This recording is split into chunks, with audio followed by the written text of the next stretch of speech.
Front Timur dari Perang Dunia II adalah tempat terjadinya kebrutalan yang tak terbayangkan, di mana jutaan nyawa hilang dalam pertempuran mati-matian untuk menguasai Eropa.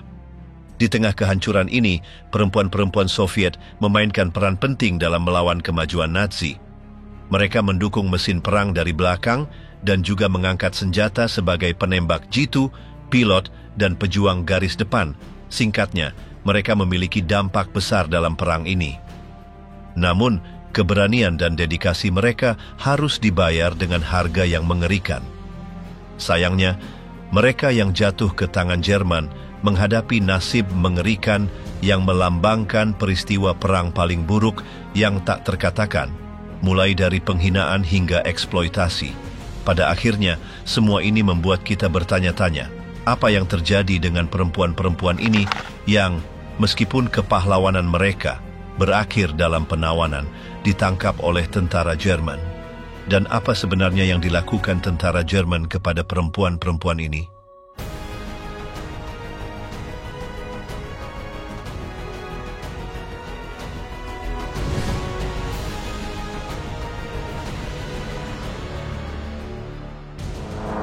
Tentara yang terlupakan, perempuan dalam Angkatan Darat Soviet.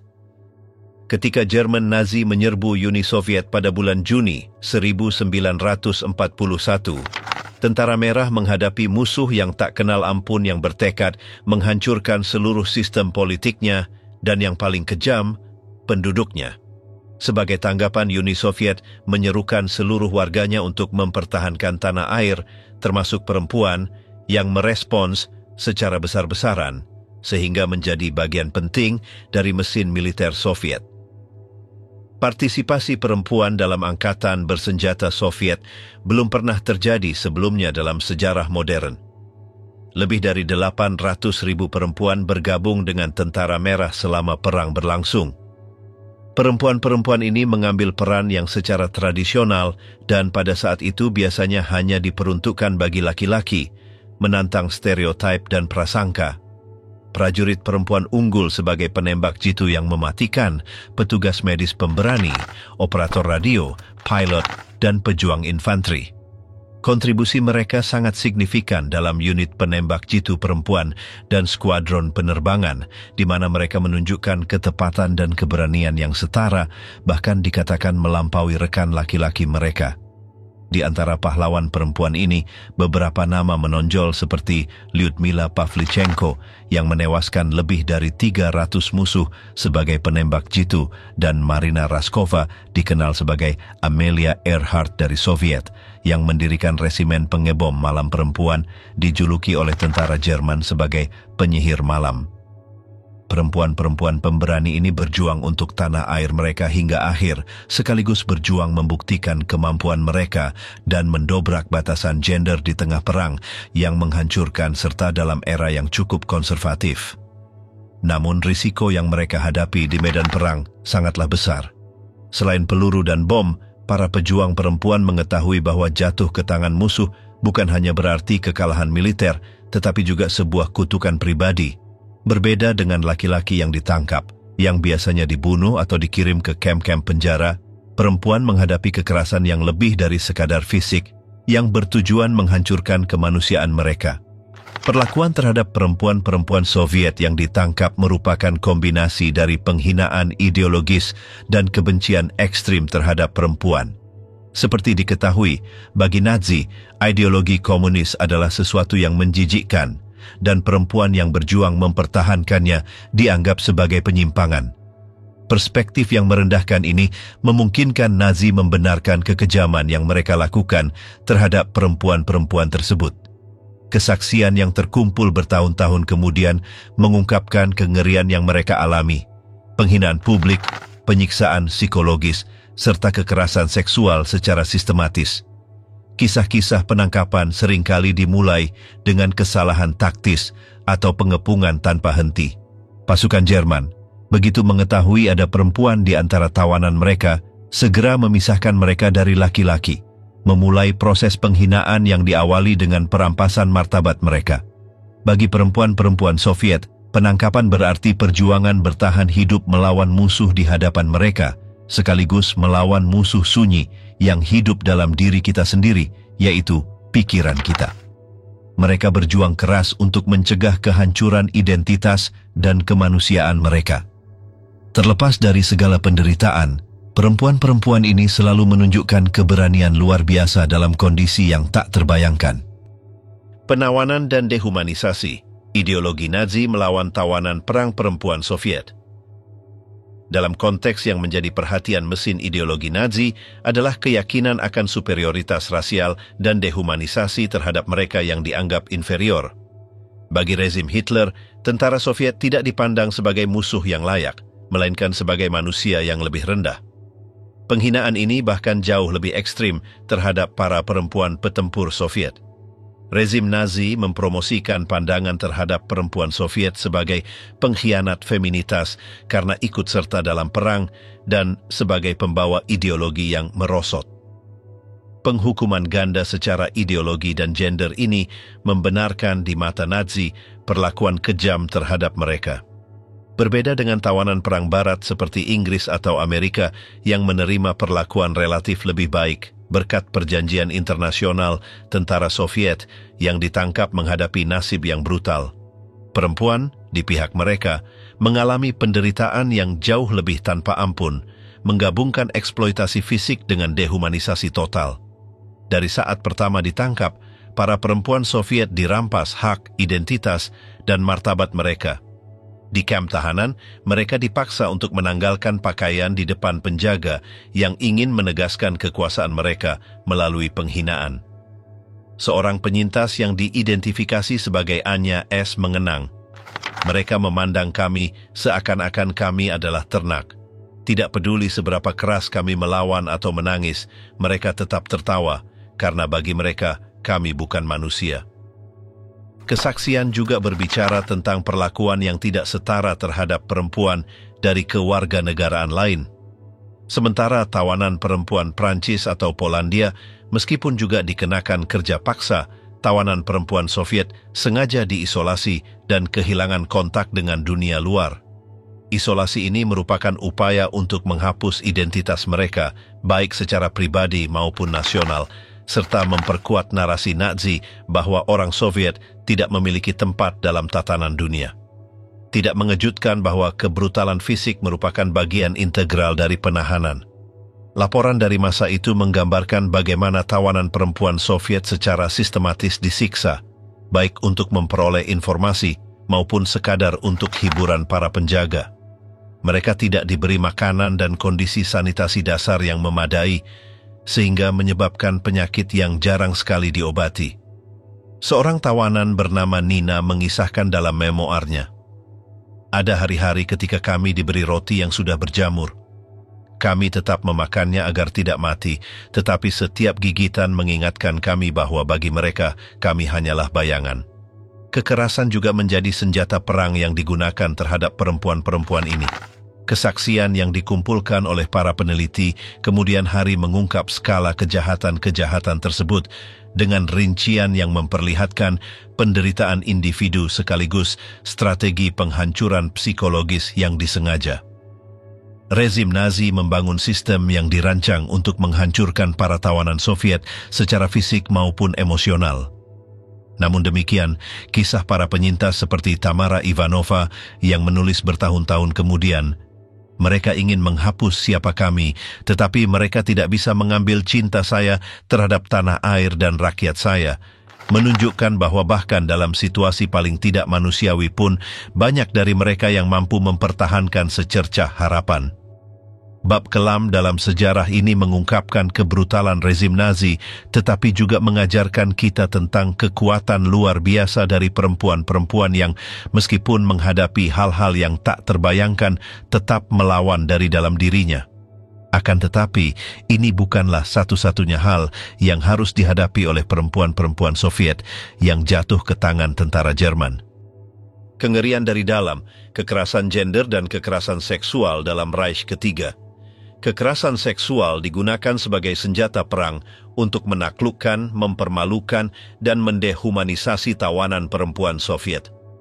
Praktik ini, meskipun tidak pernah diformalkan dalam dokumen, secara implisit didukung di kalangan pasukan Jerman. Perempuan-perempuan Soviet yang ditangkap menghadapi kekejaman yang belum pernah terjadi sebelumnya, di mana tubuh mereka menjadi medan pertempuran bagi dominasi ideologis dan penegakan kekuasaan. Dipercaya bahwa kekerasan seksual yang terjadi selama Perang Dunia II bukan sekadar tindakan individual dari prajurit yang tidak terkendali, melainkan bagian dari strategi yang lebih luas untuk menghancurkan moral musuh serta menghancurkan semangat mereka yang bertempur demi Uni Soviet. Sejarawan seperti Anthony Beevor telah mendokumentasikan bagaimana pasukan Nazi memandang perempuan Soviet sebagai sasaran balas dendam ganda. Karena mereka adalah komunis dan karena mereka berani menentang peran gender tradisional dengan menjadi pejuang. Dari saat pertama penangkapan mereka, banyak perempuan Soviet langsung menjadi sasaran kekerasan seksual. Kondisi penahanan tidak hanya mendorong terjadinya pelecehan semacam ini, tetapi juga menjadikannya sebagai sesuatu yang dianggap wajar. Sebuah laporan Palang Merah tahun 1943 menjelaskan, tawanan perempuan Soviet seringkali dipilih untuk interogasi, sebuah eufemisme yang mencakup pelecehan fisik dan seksual, yang membuat mereka tak lagi dikenali baik secara fisik maupun jiwa. Marina Petrovna yang ditangkap pada tahun 1942 mengisahkan bertahun-tahun kemudian, mereka mengunci kami di sebuah ruangan. Seorang perwira berkata bahwa mereka akan membuat kami berbicara. Namun mereka tidak mencari informasi. Mereka ingin menghancurkan kami. Kata-katanya mencerminkan kenyataan yang dialami banyak perempuan tawanan. Mereka tidak dipandang sebagai manusia, tetapi sebagai alat untuk memuaskan nafsu kekuasaan para penawan mereka. Di kamp konsentrasi dan penahanan, kekerasan seksual menjadi bagian dari kebijakan dehumanisasi yang lebih luas. Dalam banyak kasus, tawanan perempuan dipaksa untuk menanggalkan pakaian di depan para tentara yang memeriksa mereka seolah-olah mereka adalah benda. Sebuah fakta mengerikan yang dicatat dalam buku harian seorang perwira Nazi bernama Wilhelm von H. menyebutkan bahwa beberapa perempuan bahkan diberi tanda nomor di kulit telanjang mereka sebagai cara untuk melabeli mereka sebelum dieksploitasi secara seksual. Di Auschwitz, Bergen-Belsen, dan kamp-kamp lain, para perempuan yang ditangkap sering dibawa ke barak khusus yang dikenal di kalangan tentara sebagai sel kesenangan. Walaupun secara resmi dikatakan sebagai area kerja, diketahui bahwa banyak tahanan tidak pernah keluar hidup-hidup dari barak tersebut. Kesaksian Valentina Grigorieva yang ditangkap dan dibawa ke sebuah kamp di Prusia Timur memberikan gambaran memilukan tentang kenyataan ini. Ada malam-malam ketika kami mencoba bersembunyi, menggali lubang di bawah tempat tidur atau berpura-pura sakit, tetapi mereka selalu menemukan cara untuk mengeluarkan kami. Bagi mereka, kami bukan perempuan, kami hanyalah bayangan yang bisa mereka hancurkan kapan saja mereka mau. Kasus lain yang juga menjadi simbol adalah Olga P., yang dijadikan pekerja paksa di sebuah pabrik dekat Dachau. Bertahun-tahun kemudian, ia menggambarkan bagaimana para tentara memilih perempuan-perempuan termuda setiap kali pergantian giliran kerja untuk hiburan malam. Setiap hari adalah vonis mati, kenangnya. Pihak Nazi mengetahui dampak dari tindakan ini terhadap jiwa manusia, dan penggunaan kekerasan tersebut melampaui luka fisik semata. Para tawanan perempuan mengalami kehancuran psikologis yang membuat mereka kehilangan harapan, bahkan kehendak untuk bertahan hidup. Banyak di antara mereka tertular penyakit seperti sifilis yang tidak hanya melemahkan tubuh mereka, tetapi juga menjadikan mereka sasaran penghinaan lebih lanjut. Seorang dokter Soviet yang mewawancarai para penyintas pada tahun 1945 menggambarkan kondisi para tawanan perempuan saat kembali. Mereka telah kehilangan rambut, mengalami patah tulang yang tak pernah sembuh, dan menunjukkan tanda-tanda kekurangan gizi yang parah.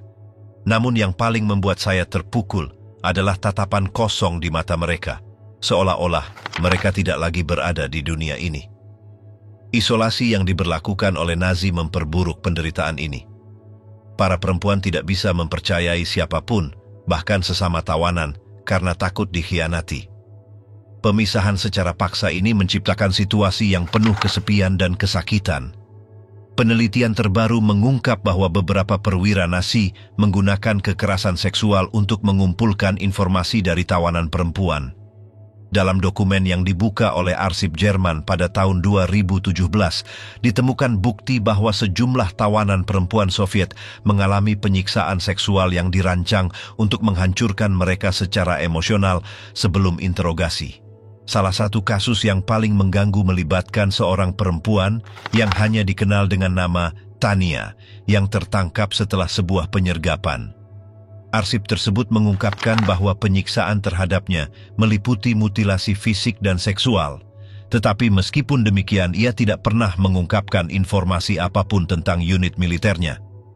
Tingkat perlawanan seperti ini bahkan mengejutkan para penangkapnya, sebagaimana tertulis dalam laporan seorang komandan Jerman yang menggambarkan kebisuan keras kepalanya.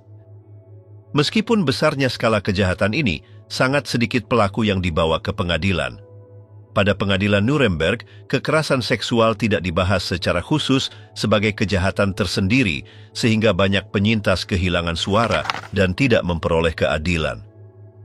Pengabaian historis ini dikritik oleh para sejarawan dan aktivis kontemporer yang berpendapat bahwa pengakuan atas kejahatan-kejahatan tersebut sangat penting untuk menghormati ingatan para korban.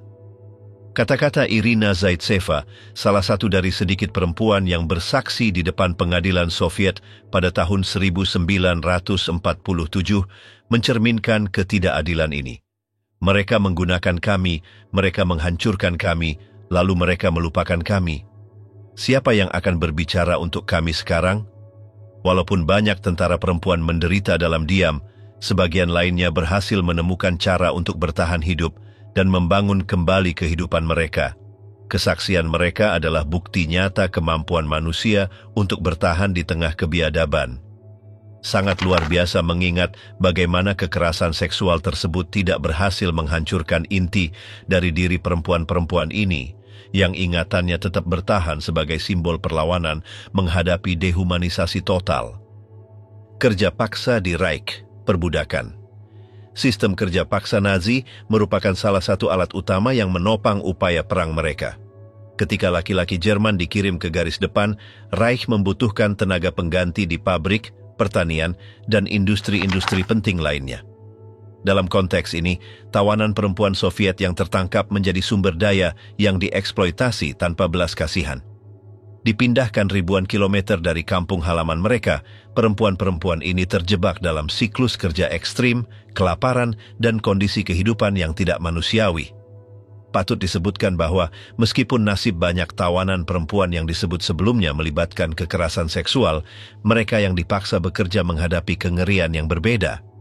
Walaupun tubuh mereka tidak dijadikan senjata penghinaan langsung, kelelahan fisik dan eksploitasi tetap meninggalkan bekas luka yang tak terhapuskan pada mereka. Sejak bulan-bulan pertama invasi Jerman ke Uni Soviet, pasukan Nazi menangkap ribuan perempuan yang dilabeli sebagai pekerja yang diperlukan untuk mendukung Reich. Para tawanan ini diangkut dengan kereta barang dalam kondisi yang hampir tidak memungkinkan mereka bertahan hidup. Sebuah laporan Jerman tahun 1942 menjelaskan bagaimana para tawanan dipaksa bepergian selama berminggu-minggu tanpa akses yang memadai terhadap makanan atau air, sambil menahan dinginnya musim dingin yang menusuk. Setibanya di tempat tujuan, para perempuan tersebut didistribusikan ke pabrik persenjataan, perkebunan pertanian, dan bengkel industri. Dalam banyak kasus, fasilitas-fasilitas ini terkait langsung dengan upaya perang. Salah satu contoh utama adalah pabrik Messerschmitt di Augsburg, tempat pesawat tempur dirakit. Di sana, ratusan tawanan Soviet dipaksa bekerja hingga 16 jam sehari di bawah penjagaan bersenjata yang terus-menerus. Tatiana M., seorang tawanan yang selamat dari pekerjaan di sebuah pabrik amunisi, menggambarkan pengalamannya. Kami dibangunkan sebelum fajar dan dibawa bekerja dalam barisan, seakan-akan kami adalah hewan. Kebisingan mesin sangat memekakkan telinga, dan kami sempoyongan karena kelelahan. Tetapi kami tahu jika kami jatuh, kami akan diseret keluar dan tidak akan pernah bertemu kawan-kawan kami lagi. Kehidupan di kamp kerja paksa merupakan tantangan terus-menerus untuk bertahan hidup. Perempuan-perempuan tersebut ditempatkan di barak-barak penuh sesak yang dibangun dari kayu tipis dan tanpa pemanas yang memadai. Pada musim dingin, suhu turun hingga di bawah minus 20 derajat Celcius, sehingga banyak tawanan tidur sambil saling berpelukan untuk berbagi sedikit panas tubuh yang mereka miliki. Makanan sangat jarang dan berkualitas rendah. Jatah makanan yang khas terdiri dari sepotong roti keras dan sup encer yang terbuat dari kulit kentang. Pola makan seperti ini dikombinasikan dengan jam kerja yang panjang, dengan cepat melemahkan tubuh para tawanan. Kesaksian Galina F., yang bekerja di sebuah peternakan di Bavaria, menggambarkan kondisi tersebut. Kami diberi makanan yang sangat sedikit, hingga terkadang kami mencoba mencuri kulit bit atau apapun yang bisa dimakan yang kami temukan di tanah. Tetapi jika ketahuan, para penjaga akan memukuli kami atau membiarkan kami tanpa jatah makanan selama berhari-hari. Penyakit adalah hal yang umum, dan perawatan medis hampir tidak ada sama sekali. Pneumonia, tuberkulosis, dan infeksi menyebar dengan cepat di barak-barak yang kondisi kebersihannya sangat buruk. Kesaksian para penyintas menyebutkan bahwa banyak perempuan tidak lagi sanggup melanjutkan pekerjaan karena kelemahan tubuh mereka, lalu dipindahkan ke fasilitas lain, dan hanya sedikit yang kembali dari sana.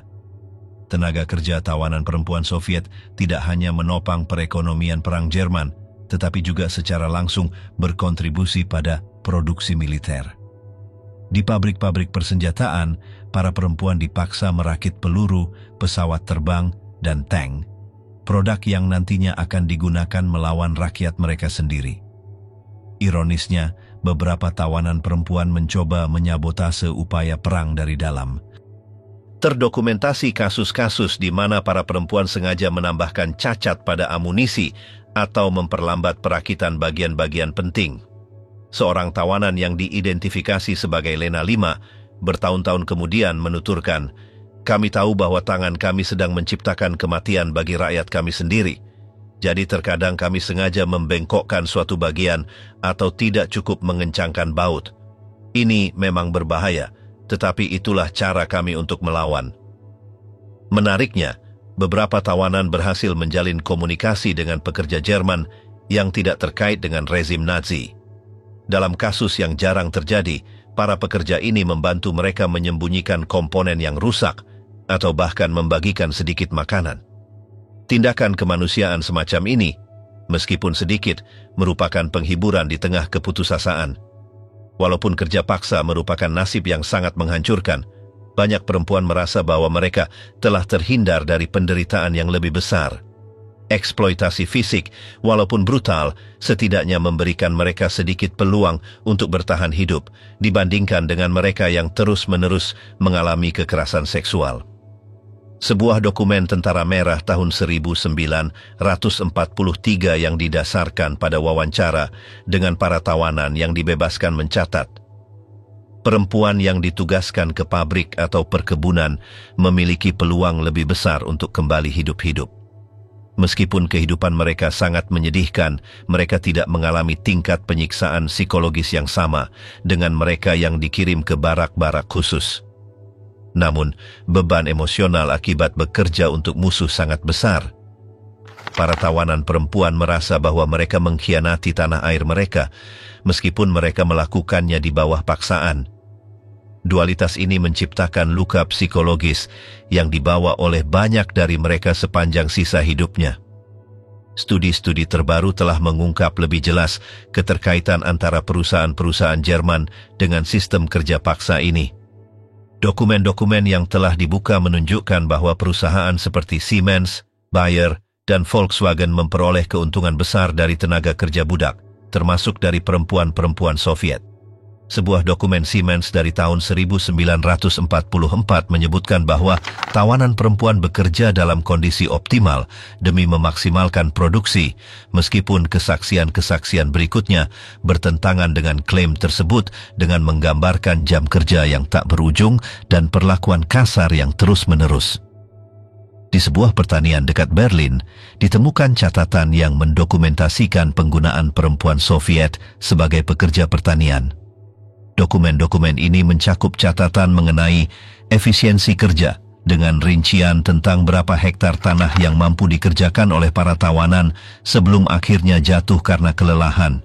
Angka-angka ini digunakan untuk menentukan hukuman atau mengurangi jatah makanan jika target tidak tercapai. Kita bisa mengatakan bahwa sistem kerja paksa meninggalkan bekas yang tak terhapuskan dalam sejarah serta kehidupan perempuan-perempuan Soviet yang selamat. Meski beberapa berhasil kembali ke tanah air, sebagian besar mengalami kesulitan untuk berintegrasi kembali ke dalam masyarakat. Banyak di antara mereka harus hidup dengan masalah kesehatan kronis dan trauma akibat pernah dipaksa bekerja untuk musuh. Upaya perang Jerman dibangun di atas penderitaan perempuan-perempuan ini, yang kisahnya tetap menjadi peringatan betapa jauh dehumanisasi dapat terjadi dalam masa perang. Perlawanan di neraka, kisah-kisah keberanian dan pemberontakan. Dalam kondisi paling tidak manusiawi yang bisa dibayangkan, para tawanan perempuan Soviet yang ditahan oleh rezim Nazi menemukan cara-cara untuk melawan, bukan hanya untuk bertahan hidup, tetapi juga untuk menentang para penindas mereka. Meskipun dalam bahaya yang terus-menerus, perempuan-perempuan ini menunjukkan keberanian yang luar biasa, menciptakan jaringan bawah tanah, merencanakan pelarian, serta menyabotase upaya Nazi. Perlawanan mereka, baik secara aktif maupun pasif, menunjukkan semangat juang yang kuat. Salah satu contoh yang menonjol adalah sebuah kelompok tawanan perempuan Soviet yang melakukan sabotase di sebuah pabrik peluru dekat Hamburg. Mereka sengaja menciptakan cacat pada peluru-peluru yang mereka rakit. Di antara mereka adalah Larissa Z, yang bertahun-tahun kemudian mengenang, "Kami tahu bahwa setiap peluru yang sengaja kami rusak dapat menyelamatkan nyawa seseorang di garis depan. Itu adalah cara kami untuk terus bertempur." Contoh lain perlawanan terjadi di sebuah pertanian di Rhineland, tempat para tawanan perempuan melakukan sabotase hasil panen dengan sengaja menanam benih dalam pola yang salah atau membiarkannya terpapar udara dingin. Walaupun para penjaga menyadari hasil sabotase tersebut, mereka seringkali gagal menemukan pelakunya karena solidaritas antar sesama pekerja. Meskipun Nazi berusaha keras mengisolasi mereka, para tawanan perempuan Soviet tetap berhasil membentuk jaringan rahasia untuk saling mendukung dan mempertahankan kemanusiaan mereka. Jaringan ini mengorganisir berbagai aksi perlawanan kecil, berbagi makanan, pakaian, atau obat-obatan, dan menjaga harapan tetap hidup melalui komunikasi rahasia. Di Ravensbrück, sebuah kamp khusus perempuan, sekelompok tawanan perempuan Soviet berhasil membuat sistem penyelundupan yang meliputi surat dan paket kecil. Anastasia P., salah seorang penyintas, mengingat bagaimana tindakan sederhana menerima sebuah pesan bisa membangkitkan harapan kembali. "Saya menerima sebuah catatan bertuliskan, 'Kita masih kuat.' Pesan itu tidak bertanda tangan, tetapi saya tahu bahwa saya tidak sendirian. Pesan-pesan ini lebih kuat daripada senjata apapun." Di beberapa kamp, jaringan bawah tanah juga melibatkan pekerja dari berbagai kebangsaan lain. Di Bergen-Belsen, perempuan-perempuan Soviet dan Polandia diketahui bekerja sama untuk bertukar informasi serta menyabotase pasokan makanan yang ditujukan untuk para penjaga. Kerjasama semacam ini, meskipun jarang terjadi, menunjukkan bahwa solidaritas bisa mengatasi perpecahan yang sengaja diciptakan oleh rezim Nazi. Meskipun melarikan diri dari kamp-kamp Nazi sangat sulit, ada tawanan yang berhasil merencanakan dan melaksanakan pelarian yang berani. Salah satu kisah yang paling luar biasa adalah tentang Natalia G., yang bersama dua tawanan lainnya menggali sebuah terowongan dari sebuah barak di kamp dekat Warsawa. Terowongan itu sempit dan gelap. Kami bergantian menggali sepanjang malam, menggunakan sendok-sendok yang kami sembunyikan. Butuh waktu berminggu-minggu, tetapi akhirnya kami berhasil. Natalia menuturkan dalam sebuah wawancara pada tahun 1550. Ketiga perempuan tersebut berhasil menghindari penjaga dan mencapai sebuah desa terdekat, tempat para petani Polandia memberikan perlindungan sebelum membantu mereka bergabung dengan gerakan perlawanan setempat. Dalam kasus lain yang tercatat pada tahun 1944, sekelompok tawanan perempuan di dalam kereta yang mengangkut mereka menuju Jerman berhasil membebaskan diri dari rantai menggunakan alat-alat seadanya. lalu melompat dari kereta Meski yang sedang banyak dari bergerak. mereka yang tertangkap kembali atau tewas, beberapa berhasil lolos dan bergabung dengan pasukan gerilya Soviet. Kini, penelitian terbaru telah mengungkap sebuah kasus perlawanan yang jarang diketahui di dalam sebuah kamp di Bavaria, di mana tawanan perempuan Soviet melakukan aksi mogok diam-diam. Selama beberapa hari mereka berpura-pura terlalu sakit atau terlalu lemah untuk bekerja, sehingga mengganggu produksi di sebuah pabrik suku cadang militer. Catatan menunjukkan bahwa para pengawas Nazi yang takut kehilangan seluruh tenaga kerja mereka, akhirnya sedikit meningkatkan jatah makanan agar tidak terjadi penyakit lebih lanjut. Sebuah fakta menarik lain yang terungkap dalam dokumen-dokumen yang baru dibuka adalah penggunaan lagu dan puisi sebagai bentuk perlawanan. Di sebuah kamp dekat Leipzig, para perempuan secara diam-diam mengadakan pertemuan malam hari, di mana mereka menyanyikan lagu-lagu rakyat Soviet atau membacakan puisi yang ditulis di atas potongan-potongan kertas bekas. Tindakan ini, meskipun kecil, membantu mempertahankan identitas budaya mereka dan menentang dehumanisasi yang diterapkan oleh Nazi. Tindakan perlawanan ini, meskipun tampak sederhana, tidak hanya mempertahankan identitas dan kemanusiaan mereka, tetapi juga menjadi simbol perlawanan terhadap sistem yang berusaha menghancurkan mereka sepenuhnya. Kata-kata Olga S., seorang penyintas yang membantu menyabotase sebuah pabrik persenjataan, merangkum semangat tersebut. Kami tidak bisa memilih di mana kami berada atau apa yang dilakukan terhadap kami, tetapi kami bisa memilih bagaimana kami merespons. Dan respons kami adalah tidak pernah menyerah. Akhir dari neraka atau awal dari neraka. Pembebasan dan stigma saat kembali. Pembebasan para tawanan perempuan Soviet dari kamp-kamp Nazi menjadi awal perjuangan baru bagi banyak dari mereka. Ketika pasukan sekutu dan Soviet membebaskan kamp-kamp konsentrasi dan kerja paksa, para tawanan ditemukan dalam kondisi yang sangat mengenaskan. Akan tetapi, bagi sebagian besar perempuan yang dibebaskan ini, harapan untuk kembali pulang segera berubah menjadi perjuangan baru. Penolakan, ketidakpercayaan, dan kesulitan berintegrasi kembali ke dalam masyarakat.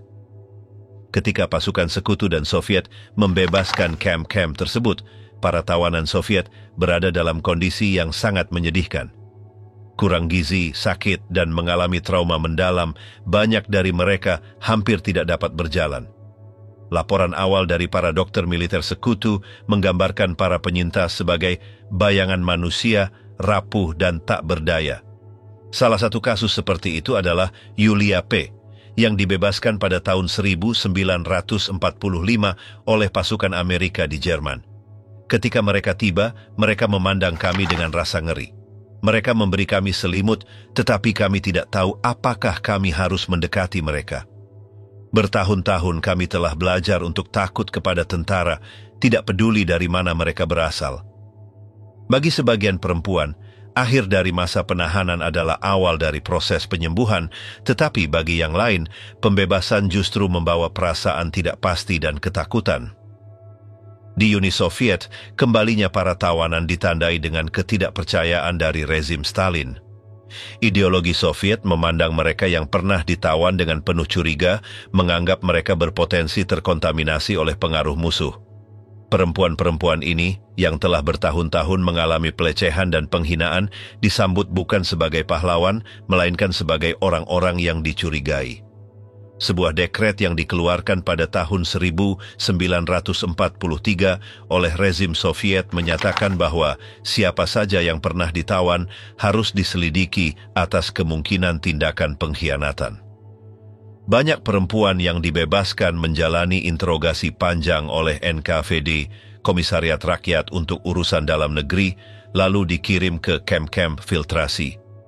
Beberapa bahkan dijatuhi hukuman kerja paksa di kamp-kamp Gulag atas tuduhan palsu bahwa mereka berkolaborasi dengan musuh. Elena V, seorang tawanan yang dibebaskan pada tahun 1944, mengenang bertahun-tahun kemudian. Ketika saya kembali, tidak ada perayaan apapun. Bukannya dipeluk, saya justru dihujani pertanyaan. Saya diperlakukan seolah-olah telah mengkhianati negara saya. Rasanya seperti jatuh ke dalam penawanan baru. Perempuan-perempuan yang berhasil menghindari kamp Gulag menghadapi tantangan besar dalam membangun kembali kehidupan mereka. Banyak yang kembali ke komunitas yang memandang mereka dengan hinaan atau menyalahkan mereka karena telah bertahan hidup.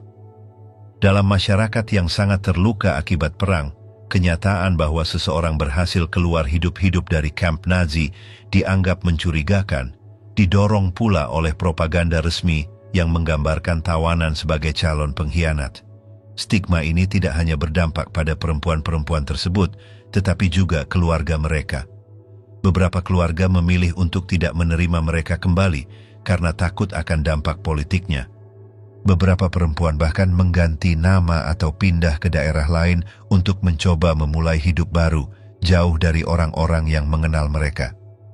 Marina R., yang kembali ke Leningrad pada tahun 1945, mengisahkan bagaimana keluarganya menolaknya. Ibu saya berkata kepada saya, "Kamu adalah aib bagi kami. Kami tidak tahu apa yang telah kamu lakukan agar bisa bertahan hidup. Saya tidak pernah menyangka bahwa rumah sendiri justru menjadi tempat di mana saya harus kembali berjuang demi martabat saya." Meskipun sebagian besar kisah-kisah ini ditandai dengan rasa sakit, ada juga beberapa kasus di mana perempuan-perempuan tersebut menemukan komunitas yang bersedia membantu mereka. Di beberapa desa pedesaan, para penyintas bergabung dengan koperasi pertanian, di mana mereka dapat bekerja tanpa harus menghadapi terlalu banyak pertanyaan tentang masa lalu mereka. Ada juga organisasi-organisasi veteran yang berusaha memberikan dukungan emosional dan materi kepada para tawanan yang dibebaskan, meskipun inisiatif-inisiatif ini terbatas dan seringkali dikendalikan oleh negara. Salah satu kisah yang menonjol adalah kisah Natalia K. yang berhasil reintegrasi sebagai seorang guru di sebuah sekolah pedesaan setelah menyembunyikan masa penawanannya. Selama beberapa dekade, dia tidak pernah menyebutkan pengalamannya. Hingga akhirnya, dia membagikan ceritanya kepada murid-muridnya pada tahun 1980. Saya memberitahukan mereka karena saya tidak ingin mereka melupakan apa yang terjadi. Tetapi juga karena saya ingin mereka tahu bahwa bertahan hidup bukanlah sebuah pengkhianatan, tetapi sebuah kemenangan. Dokumen-dokumen yang dibuka dalam beberapa tahun terakhir mengungkapkan bahwa beberapa tawanan yang dibebaskan menemukan cara kreatif untuk menyembunyikan masa lalu mereka. Beberapa diketahui telah memalsukan dokumen dengan bantuan mantan pejuang partisan, sementara yang lain membuat cerita tentang bagaimana mereka melarikan diri dari musuh sebelum akhirnya tertangkap. Strategi-strategi ini memungkinkan mereka untuk menghindari penyelidikan negara dan reintegrasi dengan lebih mudah. Salah satu penemuan yang cukup menarik adalah sebuah buku harian yang ditemukan di sebuah barak yang ditinggalkan dekat Minsk, yang miliknya hanya tercatat sebagai T. Di dalam halaman-halamannya, dia mencatat bagaimana dia merencanakan untuk meyakinkan pihak Soviet bahwa dia telah bekerja sebagai mata-mata setelah ditangkap, sebuah kebohongan yang kemungkinan besar telah menyelamatkan nyawanya. Tawanan perempuan Soviet yang dibebaskan membawa beban pengalaman mereka sepanjang hidup mereka. Banyak dari mereka hidup dalam diam, takut akan dampak sosial dan politik dari menceritakan kisah mereka. Baru beberapa dekade kemudian setelah runtuhnya Uni Soviet, beberapa penyintas mulai berbagi kesaksian mereka secara terbuka. Kembali ke rumah seharusnya menjadi momen kemenangan, tetapi bagi perempuan-perempuan ini, itu justru menandai awal dari pertempuran baru untuk mendapatkan kembali hidup dan martabat mereka di masyarakat yang lebih memilih untuk melupakan pengorbanan mereka. Seperti yang dikatakan oleh Irina P., seorang penyintas, "Kami berjuang melawan Nazi di kamp-kamp, tetapi ketika kami kembali, kami harus berjuang melawan orang-orang kami sendiri untuk membuktikan bahwa kami tidak bersalah." Peristiwa ini, yang dialami oleh tak terhitung banyaknya perempuan Soviet, membuat kita berpikir bahwa mungkin perempuan-perempuan ini meninggalkan satu neraka untuk memasuki neraka lain, yaitu penghinaan dari orang-orang yang mereka cintai dan teman-teman mereka, belum lagi di tingkat politik, di mana mereka dianggap sebagai pengkhianat terhadap tanah air dalam teori, padahal kita tahu bahwa dengan paksaan mereka harus bekerja dengan musuh. Ketidakadilan yang tidak terjelaskan, kejahatan terhadap tawanan perempuan dalam pengadilan pasca perang. Perang Dunia Kedua tidak diragukan lagi meninggalkan warisan horor dan penderitaan yang sulit untuk diterima, dan pengadilan Nuremberg menjadi upaya yang belum pernah terjadi sebelumnya untuk membawa keadilan atas kekejaman yang dilakukan oleh rezim Nazi. Namun, meskipun ada upaya untuk mendokumentasikan dan mengadili kejahatan perang, kejahatan-kejahatan spesifik yang dilakukan terhadap tawanan perempuan Soviet, terutama kekerasan seksual dan eksploitasi yang tidak manusiawi, sebagian besar tetap tidak mendapatkan perhatian. Pengadilan Nuremberg yang diadakan antara tahun 1945 dan 1946 fokus pada kejahatan perang, kejahatan terhadap kemanusiaan, dan genosida. Namun, kekerasan seksual tidak dipandang sebagai kejahatan spesifik. Tawanan perempuan Soviet yang menderita kekerasan tidak dipanggil untuk bersaksi, dan pengalaman mereka diabaikan dalam narasi lebih luas mengenai kejahatan-kejahatan Nazi. Sebuah analisis terhadap jalannya proses di pengadilan Nuremberg menunjukkan bahwa meskipun pemerkosaan dan kekerasan lainnya disebutkan dalam beberapa kesaksian, hal itu tidak diperlakukan sebagai bukti utama.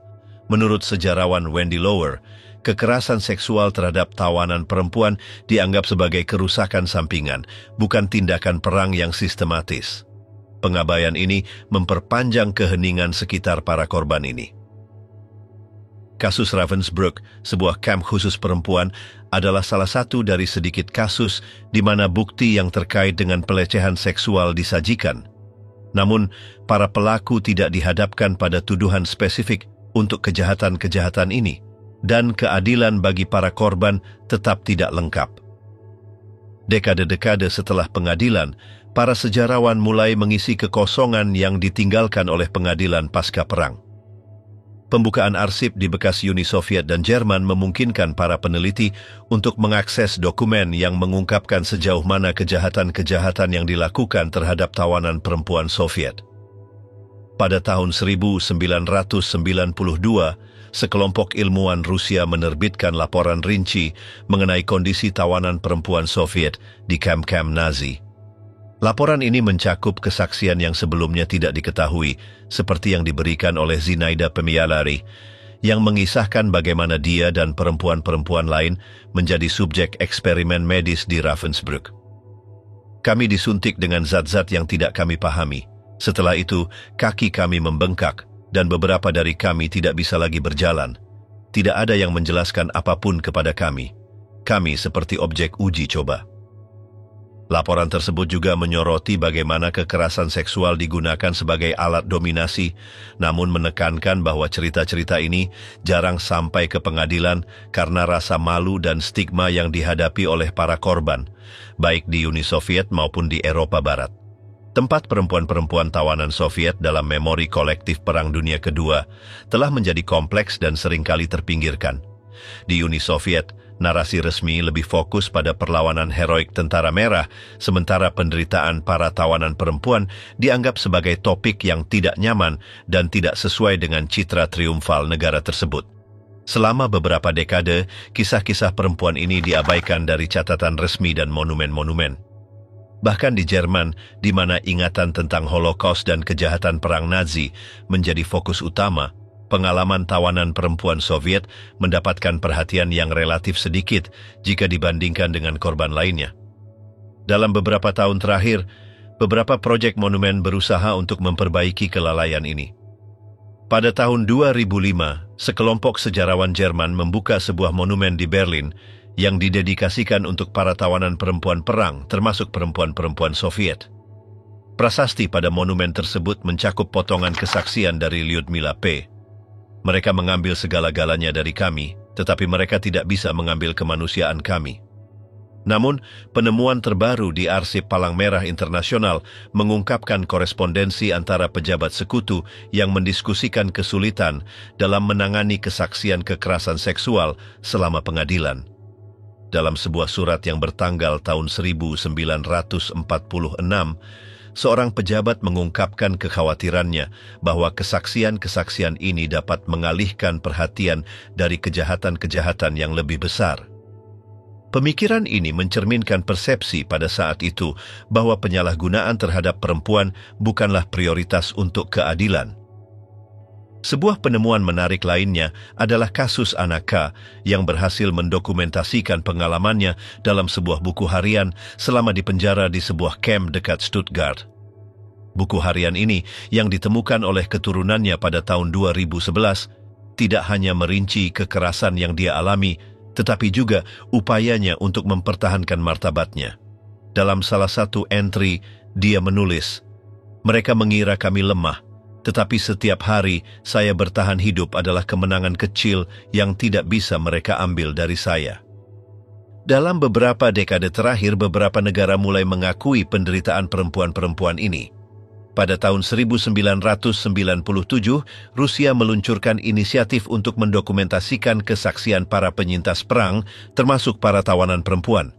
Meskipun upaya ini datang terlambat, ini memungkinkan banyak perempuan akhirnya untuk menceritakan kisah mereka. Kesaksian Vera S. yang tercatat sebagai bagian dari proyek ini merangkum perasaan banyak penyintas. "Kami dibebaskan, tetapi dunia melupakan kami. Mereka tidak ingin mendengar kisah kami karena itu tidak nyaman. Saya hanya ingin mereka mengingat apa yang kami alami." Kisah tentang tawanan perempuan Soviet yang ditangkap oleh Nazi tetap menjadi luka terbuka dalam ingatan Perang Dunia Kedua. Meskipun beberapa upaya terbaru berusaha untuk menghormati pengorbanan dan penderitaan mereka, banyak yang masih perlu dilakukan untuk sepenuhnya mengintegrasikan kisah mereka ke dalam narasi sejarah global. Keheningan yang menyelimuti perempuan-perempuan ini selama beberapa dekade tidak hanya memperpanjang ketidakadilan, tetapi juga merampas generasi masa depan dari pemahaman tentang sejauh mana kekejaman Nazi. Kisah tentang tawanan Soviet yang ditangkap oleh Nazi adalah sebuah bayangan gelap atas kekejaman perang dan biaya manusia dari konflik. Perempuan-perempuan ini yang berjuang dengan keberanian demi tanah air mereka menghadapi kengerian yang tak terbayangkan, dehumanisasi, kekerasan seksual, kerja paksa, dan penolakan setelah pembebasan.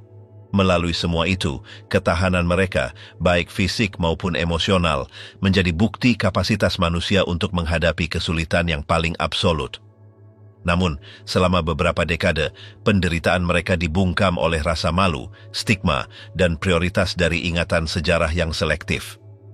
Kejahatan-kejahatan yang dilakukan terhadap mereka diabaikan di pengadilan, dan kisah mereka terpinggirkan dalam narasi resmi Perang Dunia Kedua. Hari ini, lebih dari 80 tahun kemudian, mengakui pengorbanan mereka bukan hanya tindakan keadilan sejarah, tetapi juga langkah menuju pemahaman penuh tentang kekejaman perang. Suara mereka, meskipun terlambat didengar, mengingatkan kita untuk tidak melupakan. Ingatan tentang perempuan-perempuan ini adalah pelajaran dari apa yang terjadi, sebuah tanda yang tak terhapuskan dari masa lalu, yang ditandai dengan latar belakang yang sangat gelap, penuh keputusasaan dan kesedihan. Namun, itu juga merupakan peringatan tentang apa yang bisa terjadi lagi jika kita membiarkan dehumanisasi dan kekerasan terus berkembang tanpa dihadapi. Apa yang perlu dilakukan sekarang adalah bagi kita semua untuk bersatu dan menghormati keberanian serta penderitaan mereka, mengenang mereka sebagai simbol perlawanan dalam salah satu babak tergelap dalam sejarah umat manusia.